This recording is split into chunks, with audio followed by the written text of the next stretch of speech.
कर ले आए। वैसे ही हमारा एक कमरे का घर है, आखिर इतना सारा सामान रखेंगे कहाँ? रहने दे बहू, ये हमारी कभी नहीं सुनेगा। ना जाने फालतू की चीज उठा कर ले आता है। ये नहीं कि पहले घर बनवा लो, घर का प्लास्टर चढ़ रहा है, अब तो घर भी सड़क से नीचे आ गया है, लेकिन नहीं, इसे तो बस इन सब बेकार की चीजों में ही खर्च करना है। माँ, ये कोई फालतू की चीज नहीं है, बल्कि बहुत ही काम की चीज है। और ना ही मैंने इस पर कोई फालतू के पैसे खर्च किए, बल्कि मेरे मालिक ने मुफ्त में दिए। वो तो इसे फेंक रहे थे, लेकिन मैंने सोचा कि इसमें थोड़ा काम करवा कर इसको ठीक करवा लूंगा। और आखिर करोगे क्या इस मशीन का? तुम जानती हो, इस मशीन से पिज्जा बनता है, जो मैं अपनी कंपनी में बनाता हूँ। और मैं सोच रहा हूँ कि कुछ एक दुकान खोलकर खुद का पिज्जा बनाने का काम खोलूंगा। यहाँ के लोगों को तो पता भी नहीं है कि पिज्जा क्या होता है। वो बेचारे जब ये वेज पिज्जा खाएंगे ना, तब उन्हें पता चलेगा कि क्या होता है ये वेज पिज्जा। अरे वही तो कह रही हूँ, यहाँ के लोगों को पता नहीं कि पिज्जा क्या होता है, तो वो कभी नहीं खाएंगे। और अभी मत पड़ इन सब चक्करों में। और अगर तेरी नौकरी चली गई और तेरा नया काम भी नहीं चला ना, तो हमारे खाने के लाले पड़ जाएंगे। अरे माँ, तो मैं कौन सा अभी खोलने के लिए कह रहा हूँ, कुछ समय बाद। इसलिए तो मैंने रूपाली को भी कढ़ाई में ही वेज पिज्जा बनाना सिखा दिया है, ताकि कल को ये भी पिज्जा की दुकान संभाल सके। एक रोज आधी रात को तेज बारिश आने लगती है, जिससे उनकी छत टपकने लगती है। अरे ये क्या, घर में तो पानी आ गया। मेरे माइक्रोवेव को उठाकर कोई ऊपर रख दो, नहीं तो बारिश के पानी से ये खराब हो जाएगा। ये देखो, इसे तो इस हालत में भी अपने इस मुए माइक्रोवेव की चिंता सताई जा रही है। फिर अगली सुबह, रूपाली, बारिश थम गई है। मैं काम पर जाने से पहले बाजार से बड़ी सी पन्नी ले आता हूँ, उसे छत पर डाल दूंगा, जिससे पानी अंदर नहीं आएगा। जी आप रहने दीजिए ना। वो क्या है ना, मेरा मन आज सुबह से बहुत बेचैन हो रहा है। आज आप काम पर से भी छुट्टी ले लीजिए और फिर पिन्नी लेने भी कल चले जाना। अरे कुछ नहीं होगा रूपाली, मैं बस यूँ गया और यूँ आया। ये कहकर अनुज दुकान की ओर चला जाता है, लेकिन रास्ते में काफी पानी भरा हुआ था। वो कुछ दूरी पर चलता है कि तभी बिजली के खंभे से लटकती तार पानी में गिर जाती है, जिससे पानी में करंट आ जाता है और अनुज उसकी चपेट में आ जाता है, जिस कारण उसकी मौत हो जाती है। अनुज की मौत की खबर जब उसके घर वालों को लगती है, तो उनके पैरों तले जमीन खिसक जाती है। हाय मेरा बच्चा, हमें छोड़कर चला गया। हे ऊपर वाले, ये तूने क्या किया? अरे जाने की उम्र तो मेरी थी, मेरे बेटे ने तो अभी तक कुछ देखा भी नहीं था। उसके आगे उसकी पूरी जिंदगी पड़ी थी। नहीं, इन्हें कुछ नहीं हुआ। माँ जी आप क्यों रो रही है? ये तो बस सो रहे। अभी अभी आप देखना, नींद पूरी होती जाग जाएंगे। सुनिए ना, उठिए ना, अभी तो हमें बहुत कुछ करना है। आपने कहा था ना साथ में मिलकर वेज पिज्जा की दुकान खोलेंगे और दोनों उसमें मिलकर पिज्जा बनाएंगे। बहू होश में आ, अनुज हमें छोड़कर जा चुका है और अब वो कभी लौट कर नहीं आएगा। हम दोनों को अकेले छोड़कर वो जा चुका है। इसके बाद रूपाली फूट फूट कर रोने लगती है। ऐसे कुछ दिन बीत जाते हैं। एक रोज रूपाली अनुज के लाए हुए उस माइक्रोवेव को उठाकर दुकान जाने लगती है। रूपाली बहू, तू ऐसी हालत में इस मशीन को लेकर कहाँ जा रही है? माँ जी, अब वो हमारे साथ नहीं है।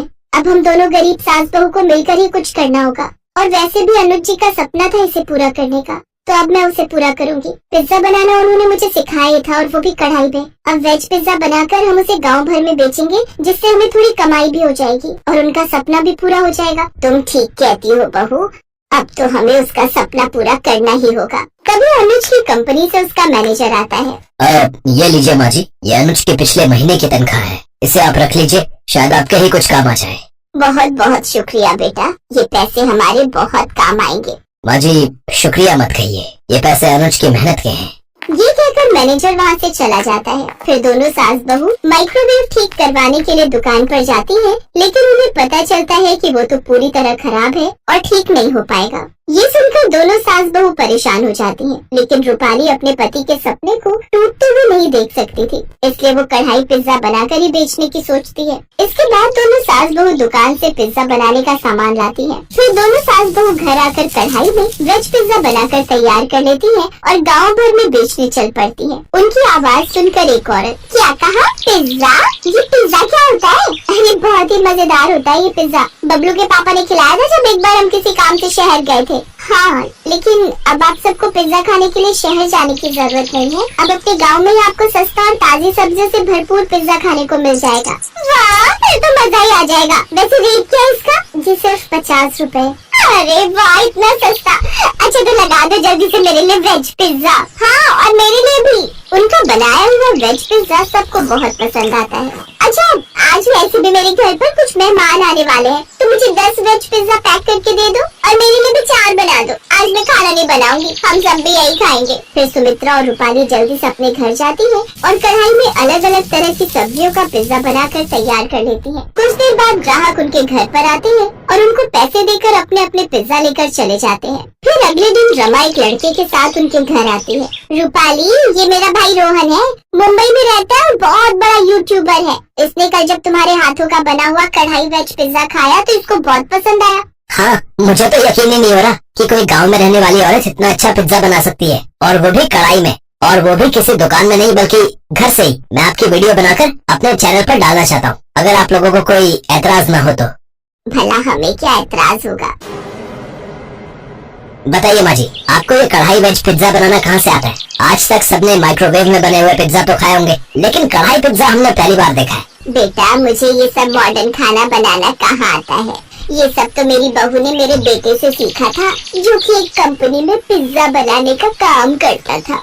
जी माँ जी बिल्कुल सही कह रही हैं। और ये कढ़ाई वेज पिज्जा भी मुझे उन्हीं ने बनाना सिखाया था। ये उन्हीं का सपना था जिसे हमने पूरा किया है। रोहन उनकी वीडियो बनाकर अपने चैनल पर अपलोड करता है। अब सास बहू का कढ़ाई वेज पिज्जा हर जगह मशहूर हो जाता है, जिससे उनकी माली हालत काफी सुधर जाती है और अब वो खुद का बड़ा पक्का घर बनवा लेती है। कुछ समय बाद अभी खुद का रेस्टोरेंट खोलती है जिसमें पिज्जा ही बेचती है। अब वो और भी लोगों को काम पर रख लेती है। उसे देखकर सास की आंखें भर आती हैं और वो उसे गले से लगा लेती है।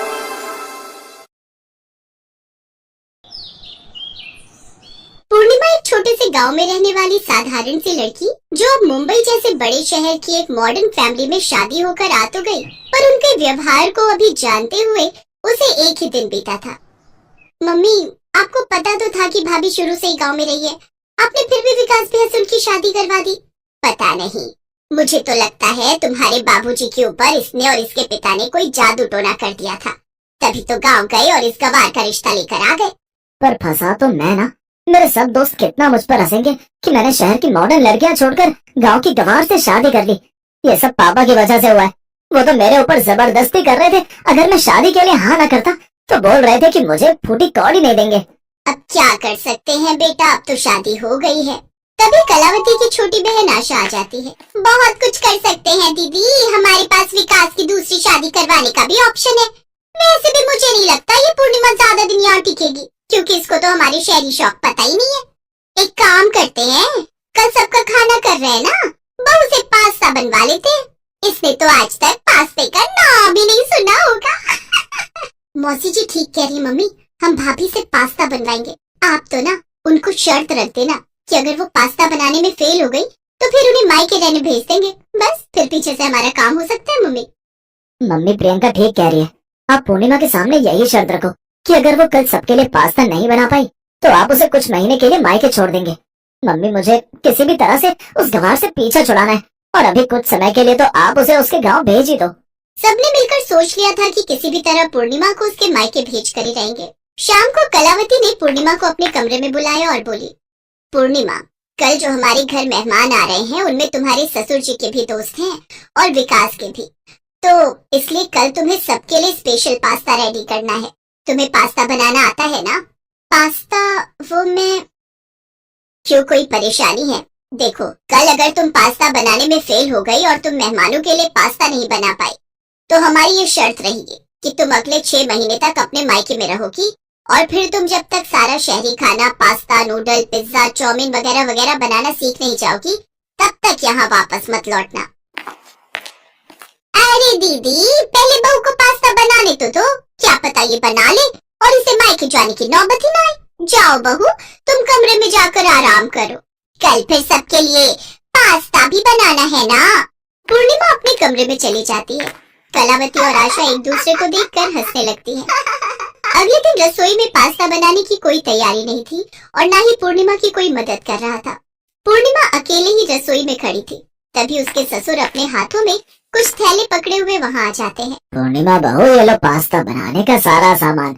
मैंने जो जो समझ में आया सब कुछ खरीद लिया। अब ये सब मिलकर बनाते रहते हैं तो मुझे इतना तो पता ही रहता है कि पास्ता में क्या क्या सामग्री डलती है, पर बनाना मुझे नहीं आता। ये कोशिश तो बहू तुम्हें खुद ही करनी होगी। पापा जी, आपने मेरे लिए इतना सोचा, मेरे लिए यही बहुत बड़ी बात है। पापा मुझे आशीर्वाद दीजिए कि मैं इस परीक्षा में पास हो जाऊं। बिल्कुल बहू, मेरा आशीर्वाद तुम्हारे साथ है। तुम इस परीक्षा को जरूर पास करोगी।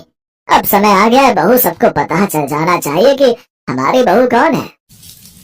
सब लोग हॉल में नई बहू के हाथ का पास्ता खाने का इंतजार कर रहे थे। मम्मी, मैं एक बार किचन में देख कर आती हूँ, भाभी से पास्ता बना भी है या नहीं।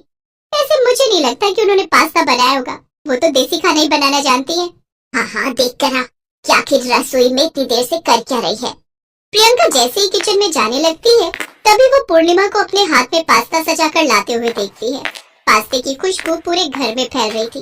अरे वाह बहू, पास्ते की खुशबू तो बहुत बढ़िया आ रही है। अब जल्दी जल्दी मेहमानों को सर्व कर दो और मुझे सबसे पहले देना। हाँ जी पापा जी। वैसे मम्मी जी, आपके पास्ते में ऊपर से कुछ स्पाइसेस जैसे चिली फ्लेक्स, ऑरिगेनो वगैरह ज्यादा छिड़कना है या फिर आप अपने टेस्ट के अकॉर्डिंग ले लोगे? विकास, मैंने आपके लिए रेड सॉस पास्ता भी रेडी किया है। मुझे पता है आपको रेड सॉस पास्ता बहुत पसंद है, एक्स्ट्रा चिली के साथ। और प्रियंका, मैंने तुम्हारा भी अलग पास्ता बना दिया है जिसमें वेजिटेबल्स कम है। ये लीजिए पापा, आपका हल्के मसाले वाला पास्ता। मैंने सबके टेस्ट के अकॉर्डिंग अलग अलग पास्ता रेडी कर दिया है। मौसी जी, मौसा जी, ये लीजिए आपका पास्ता।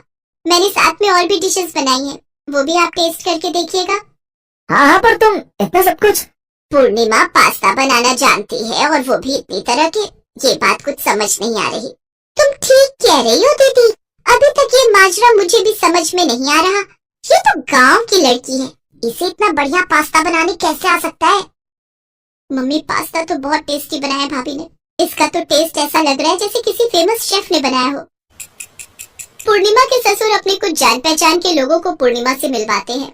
उन्हीं मेहमानों में से एक औरत पूर्णिमा का नाम लेते हुए बोली, शेफ पूर्णिमा, आपकी बहू है best chef of the year का ताज पहनने वाली शेफ पूर्णिमा। मुझे तो सचमुच तुमसे मिलकर बहुत खुशी हो रही है। तुमने जो रेसिपी अपनी साइट पर डाली थी ब्रेड का पिज्जा बनाने वाली, वो मुझे बहुत पसंद आई थी। मैंने उसे ट्राई भी किया, बहुत टेस्टी बना था वो। Thank you aunty. वैसे जब से अभी शादी हुई है तब से तो मैंने अपनी साइट खोल कर ही नहीं देखी, कुछ काम ही नहीं किया उस पर। अब फिर से कंटिन्यू करूंगी। और थैंक यू, आप सबके प्यार से मुझे इतनी प्रेरणा मिलती है कि मैं आगे और भी नई नई रेसिपीज डालती रहूंगी। पूर्णिमा की बातें सब गौर से सुन रहे थे। सब लोग हैरान रह गए कि जिस पूर्णिमा को वो गांव की गवार समझ रहे थे, वही गांव में पली बड़ी पूर्णिमा अपने हुनर से बहुत सी कुकिंग प्रतियोगिताएं जीत चुकी थी और शेफ ऑफ द ईयर का अवार्ड भी उसे मिल चुका था। सब लोगों के जाने के बाद पूर्णिमा अपने बारे में बताती है, पापा जी ने मुझे मना किया था कि मैं आप सबको अपनी सच्चाई ना बताऊं। आप सबने मुझे प्यार दिया ही नहीं। आप सबने सोचा ये तो गांव की लड़की है, इसे कुछ नहीं आता होगा। पर ऐसा नहीं है मम्मी जी, गांव की लड़कियां भी बहुत पढ़ी लिखी हो सकती हैं, अच्छे मुकाम पर पहुंच सकती हैं। मुझे बस आप सबकी सोच को बदलना था। शायद आप सबकी सोच अब बदल चुकी होगी, पर मुझे सचमुच इन कुछ दिनों में बहुत दुख हुआ। किसी ने भी मुझसे प्यार का एक शब्द तक नहीं बोला। सब मुझसे नफरत ही करते रहे, मुझे इस घर से निकालने की कोशिश करते रहे। मैं अपना घर छोड़कर यहाँ आई आप सबका प्यार पाने के लिए, अपनी पूरी जिंदगी यहाँ बिताने के लिए। पर आप सब तो मुझे यहाँ से निकालने के लिए प्लान कर रहे थे, मैं सब जानती हूँ। अचानक बोलते बोलते पूर्णिमा बहुत तेज रो पड़ी। उसके साथ साथ कलावती, प्रियंका, आशा सब रो पड़ी। विकास को भी अपनी गलती पर बहुत पछतावा था। सब बहुत शर्मिंदा थे कि उन्होंने पूर्णिमा के साथ कितना बुरा व्यवहार किया। सब पूर्णिमा से माफी मांगते हैं। हमें माफ कर दो पूर्णिमा बहू, हम सचमुच बहुत गलत थे, हमने तुम्हारे साथ बहुत गलत किया। आई एम सॉरी भाभी। रो मत बहू, हम सचमुच अपनी गलती पर बहुत शर्मिंदा हैं। मैंने भी गलत किया, मुझे माफ कर दो पूर्णिमा, आई एम सो सॉरी। सबको अपनी गलती का एहसास था, इसके लिए पूर्णिमा सबको माफ करके अपने जीवन की नई शुरुआत करती है।